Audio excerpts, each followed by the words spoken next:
Diary পেয়েছে, ছেঁড়া পাতাও মনে হয় পেয়েছে। আমরা ঠিক জানি না। আমি যদি সিবিআই এর লোক হলে কবে তদন্ত শেষ করে দিতাম। সবাই আমাদের ধৈর্য ধরতে বলছেন। ডায়েরির ছেঁড়া পাতা নিয়ে এবার মুখ খুললেন অভয়ের বাবা। জাস্টিস ফর আরজি কর এই দাবিতে উত্তাল গোটা রাজ্য। সর্বস্তরের মানুষ একসঙ্গে গলা মিলিয়ে বলে উঠছেন যে উই ওয়ান্ট জাস্টিস। মহিলাদের পাশাপাশি বহু পুরুষও সামিল হয়েছেন সুবিচার চাওয়ার এই আন্দোলনে।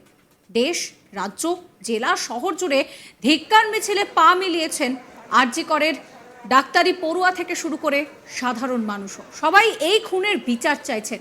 রাত দখলেরও ছবি দেখেছি আমরা।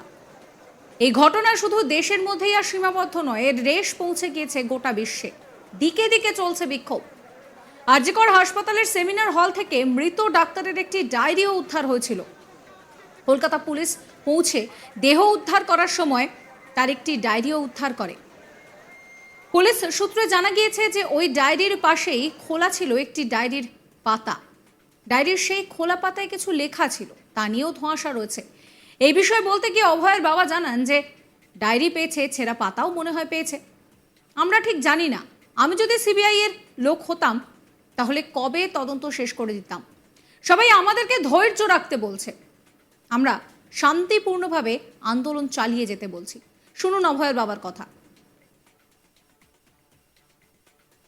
ডায়েরি পেয়েছে, কিন্তু ওই ছেঁড়া পাতাও মনে হয় পেয়েছে। ডায়েরিটা ঠিকভাবে আমরা জানি না। সঠিক তদন্ত হবে বা কিছু কিনারা হতে পারে সেটা সেটা বুঝতে সেটা সেটা সিবিআই আমি তাহলে তো সিবিআই এর লোক হয়ে যেতাম, তদন্ত করে কবেই সব সব সাজা দিয়ে দিতাম। তিলোত্তমার এই কেসে একজন মাত্র এখন অ্যারেস্ট হয়েছে। সন্দীপ ঘোষ যে অ্যারেস্ট হয়েছে সেটা অন্য কেস। হ্যাঁ, কি বলবেন? না, এটা নিয়ে আমরা কিছু এখন আপাতত মন্তব্য করছি না। আমরা সবাই আমাদের ধৈর্য ধরতে বলছি। আমরা ধৈর্য ধরে চেষ্টা করছি এবং শান্তিপূর্ণ একটা সহাবস্থানের মধ্যে সবাই থাকুক, আন্দোলন করুক। আর আপনারা যেরকম বিষয়টাকে আগে বাড়ানোর চেষ্টা করছেন, এরকম চেষ্টা করুন। তারা ধৈর্য ধরতে বলছে। সবাই, সব জায়গা থেকে সবাই থেকে বলছি, আমরা চেষ্টা করছি। আমরা শান্তিপূর্ণভাবে আন্দোলন এগিয়ে যাবো। সরকার ছাত্রদের আন্দোলনে পা মেলাবেন? আগামীকাল ছাত্রদের হ্যাঁ হ্যাঁ, পরিবারের লোক যাবে। পরিবারের লোক যাবে। আর আপনি আপনার সেটা কাল পরিবারের লোক করা হয়নি আমাদের। যাবে। পরিবারের লোক। বাকি করি আমাদের দেওয়া। কখন যাব ঠিক হয়নি। আপনি যাবেন? গেলে তো জানতেই পারবেন আপনারা। একই সঙ্গে তিনি জানান যে আমি প্রতিবাদ জানাই।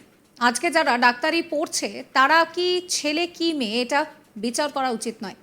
মেয়েরা 12 ঘন্টা ডিউটি করবে, ছেলেরা 24 ঘন্টা ডিউটি করবে। এতে মেয়েদের আরো ছোট করা হচ্ছে, মেয়েদের আরো হেনস্থা করা হচ্ছে। এটা কেন হবে? এই বিলকে আমরা সমর্থন করব না। আমি যেটা শুনেছি আমি তার প্রতিবাদ করছি। কেন এটা হবে? ছেলে মেয়ের বৈষম্য উনি দেখিয়ে দিচ্ছেন। কাজের জায়গায় ছেলেদেরও নিরাপত্তা দরকার, মেয়েদেরও নিরাপত্তা দরকার। দুর্নীতি হলে সামনে আনার চেষ্টা করুন। আজকে সন্দীপ ঘোষ যদি দুর্নীতি না করতেন তাহলে এইভাবে আমার মেয়েটাকে চলে যেতে হতো না। আজকে ওনাকে এত চিন্তা করতে হতো না। আগে নিরাপত্তা দিতে হবে, কাজের জায়গায় সুরক্ষা দিতে হবে। শুনুন অভয়ের মায়ের কথা।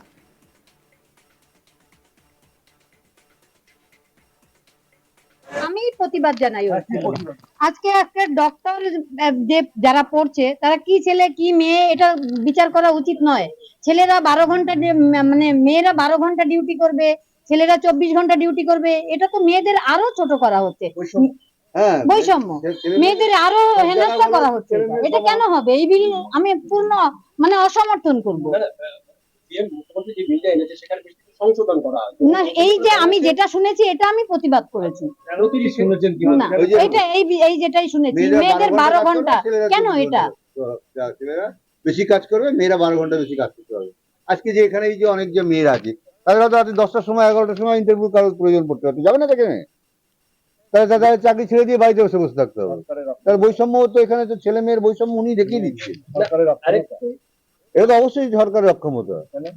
কেন তারা মেয়েদের কাজের প্রোটেকশন দিতে জায়গায় পারছেন না? প্রোটেকশন দেন। কাজের জায়গায় মেয়েদের প্রোটেকশন দেওয়া দরকার। দুর্নীতি হলে সামনে আনার চেষ্টা করুন। আজকে সন্দীপ ঘোষের বিষয়টা তো 3 বছর ধরে অনেকেই সামনে আনার চেষ্টা করেছিল, কিন্তু আনার হয়নি কেন? এই জবাবটা কে দেবে? এই জবাবটা তো প্রশাসনকেই দিতে হবে। আজকে সন্দীপ ঘোষ যদি এরকম ভাবে দুর্নীতি না করতো, আজকে আমার মেয়েটা তো বলি হয়ে যেত না, আজকে ধারা পৃথিবী ধরে উত্তাল হতো না। আজকে ওনাকে এত চিন্তা করতে হতো না। আজকে যে বিলটি আনা হয়েছে মুখ্যমন্ত্রী বলছেন যে ভারত ন্যায় সংহিতা যেটা আছে সেটাকে বেশ কিছু পরিবর্তনের মধ্যে অন্যতম হচ্ছে সেই প্রত্যেকটি ক্ষেত্রে মৃত্যুদণ্ড তিনি চাইছেন, মানে এটা প্রস্তাব রেখেছেন। সেটা রাখতেই পারেন, সেটা তো আমি বললাম, বিচার সেটা উনি ব্যবস্থা ভালো আগে করতে হবে। আগে আগে তো নিরাপত্তা দিতে হবে, পরে তো আসবে ওটা, যে আগে তো তাদের সুরক্ষা, কাজের জায়গায় সুরক্ষা আগে, মেয়েদের নিরাপত্তা, ছেলেদের, এমনকি শুধু মেয়ে বলে নয়, যারা কাজের জায়গায় সবার সুরক্ষিত যেন হয়, এটাই চাই। এই মুহূর্তে দাঁড়িয়ে আরজিকর কাণ্ডকে কেন্দ্র করে উত্তাল হয়ে রয়েছে পরিস্থিতি। তার বাবা বলছেন যে ডায়েরি মিলেছে, ছেঁড়া পাতাও মনে হয় মিলেছে, আমরা ঠিক জানি না। তিনি আরও বলছেন যে আমি যদি সিবিআই এর লোক হব তাহলে তো তদন্ত কবেই শেষ করে দিতাম। সবাই ধৈর্য রাখতে বলছে। ডায়েরির ছেঁড়া পাতা থেকে শুরু করে যে নতুন বিল সামনে এসেছে সেই বিল নিয়ে প্রতিক্রিয়া, এই সমস্ত কিছু নিয়ে অভয়ের বাবা মা ঠিক কি বলছেন শোনাবো আপনাদের আরো একবার। ডায়েরি পেয়েছে, কিন্তু ওই ছেঁড়া পাতাও মনে হয় পেয়েছে, ডায়েরিটা ঠিকভাবে জানি না। সঠিক তদন্ত হবে বা কিছু কিনারা হতে পারে সেটা সেটা বুঝতে পারবো, সেটা সিবিআই থেকে আমি তাহলে তো সিবিআই এর লোক হয়ে যেতাম, তদন্ত করে কবেই সব সাজা দিয়ে দিতাম। তিলোত্তমার এই কেসে একজন মাত্র এখনো অ্যারেস্ট হয়েছে। সন্দীপ ঘোষ যে অ্যারেস্ট হয়েছে সেটা অন্য কেস, হ্যাঁ, বলবেন?